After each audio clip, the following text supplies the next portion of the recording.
Ride sourcing has become one of the most disruptive industries around the world, and ever since Uber's explosive growth, companies have moved to copy their formula for success. With new ride-sharing and ride-hailing platforms being launched almost every year, and with more countries opening up their doors to these services, investors around the world have begun to pick sides as to who will come out on top in the ride-sourcing wars.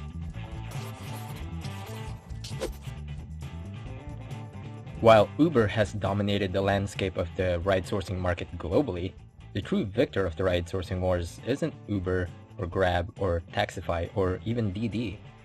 The company that profits from this is none other than Softbank. Softbank started as a distributor of packaged software in 1981 by Masayoshi Son in Japan.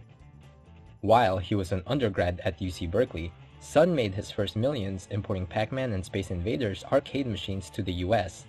And at the age of 19, he created a pocket translator which Sharp purchased for a cool $1 million. But even with his millions and the successful sale of his translator, Son still needed a bank loan to bring Softbank to life. By 1981, a year after Son's return from the United States, Softbank started distributing packaged software. While these days you'd think that software distribution is nothing new, you have to remember that in the 80s, when personal computing was still in its early stages, personal computers were regarded as nothing more than a glorified calculator, and so not much emphasis was placed on software. Enter electronics retail giant Jushin Denki. Denki would help put Softbank on the map by giving Softbank an exclusive contract to supply Denki's computer stores with packaged software. Shortly after, PC stores all over Japan would follow suit. And a year later, Softbank would find success in the publishing business with the OPC and OX line of magazines, and eventually would go on to become Japan's largest publisher of computer and technology magazines and trade shows. Let me pause for a minute. You might be thinking, we're talking about a bank here, right? Originally, Softbank started as a bank for software, and it still kinda is.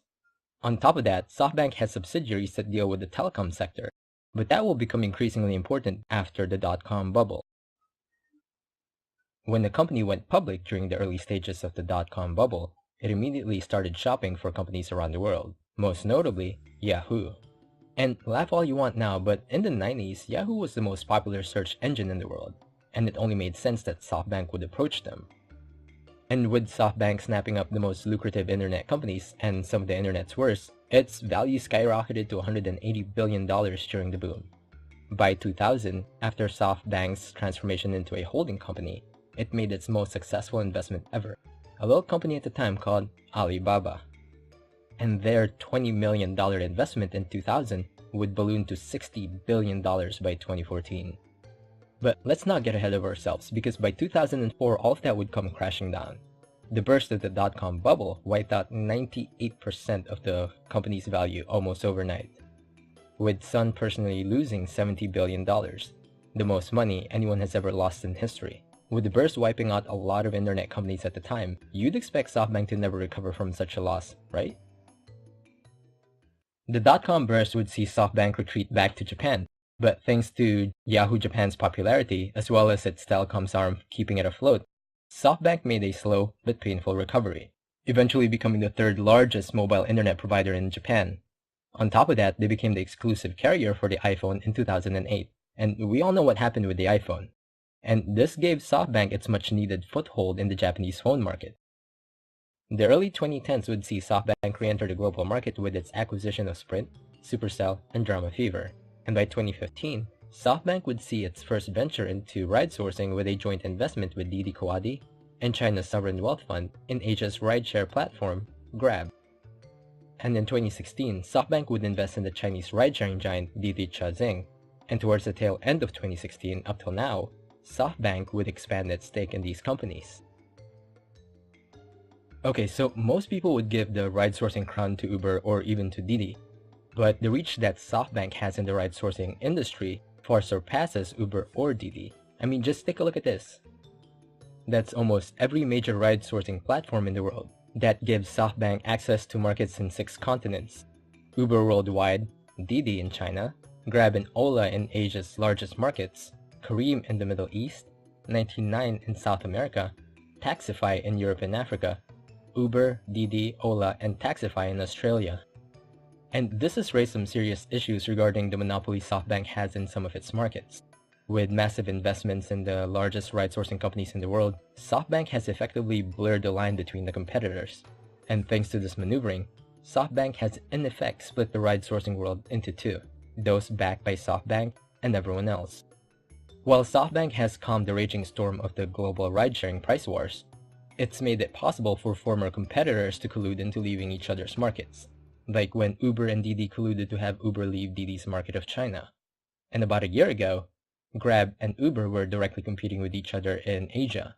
As of 2018, SoftBank completed its $9 billion investment in Uber, resulting in Uber leaving Southeast Asia and Grab acquiring Uber's Southeast Asia operations, meaning Grab no longer has any serious competition in Asia.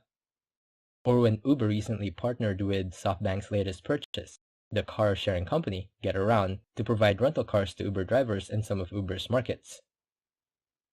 Let's venture into one of the wealthiest regions in the world, the Middle East, specifically to politically powerful Saudi Arabia.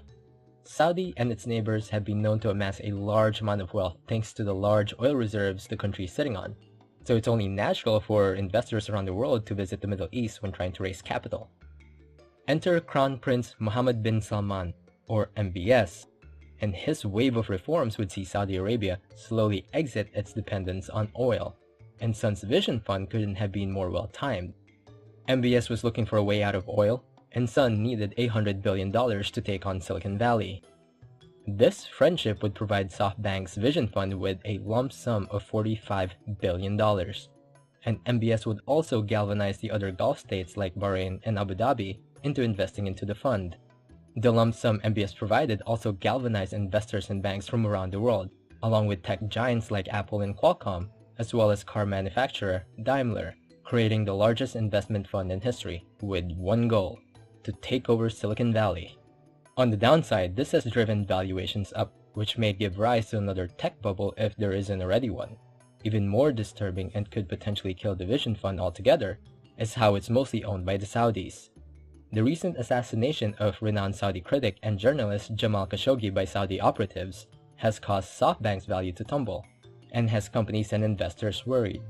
And at the making of this video, Sun and SoftBank only have about $40 billion left in the fund, and any wrong decisions would alienate the Saudis, who could withdraw the $45 billion they committed to Sun and torpedo the upcoming Vision Fund 2.0. And as MBS so delicately pointed out, there would be no Vision Fund without him and the Saudis. But not bad for a company that lost 98% of its value during the dot-com burst. The ride-sourcing phenomenon, which started as a fuck you to the taxi industry, has now been mostly unified under one entity, SoftBank.